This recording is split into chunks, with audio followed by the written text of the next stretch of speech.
Thank you, President. My adjournment matter is addressed to the Minister for Health.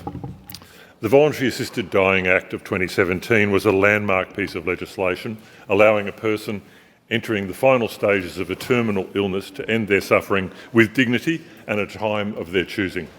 It is a humane law that gives comfort to many terminally ill Victorians, knowing that when their time comes, they have some measure of control over their suffering. But there are issues around accessibility and eligibility in the legislation that are denying Victorians this comfort, instead leaving them to live out their final days in pain and distress. The prohibition on telehealth consultations related to VAD is creating enormous obstacles for terminally ill Victorians living in remote and rural areas. The shortage of doctors in regional Victoria who are trained to help terminally ill patients access the program is forcing people, often bedridden and suffering immense pain, to travel for hours to Melbourne to visit specialists.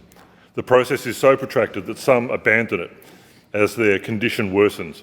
In the case of Warragul resident Alan Clark, his condition restricted his ability to attend the multiple in-person appointments with doctors, and the process for approval was so long that despite applying to the program 6 months beforehand, Alan died the day before he was due to receive his VAD medication. This ban on telehealth consultations is discriminatory and has created a country-city divide in accessing VAD.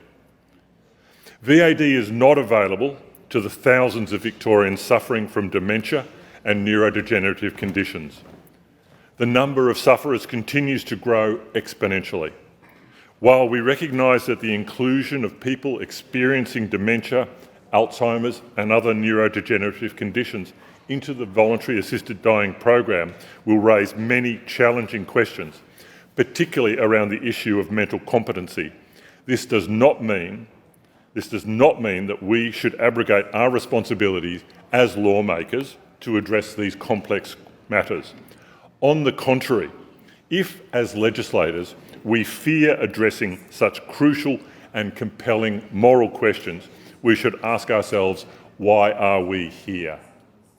While we are told that the current review of the Act will only be on operational review, this must not prevent defects in the legislation being identified and addressed to ensure that the VAD program is fair and accessible. So the action I seek is an assurance from the Minister that the issues I have highlighted around accessibility and eligibility will be considered as part of the review. Thank you.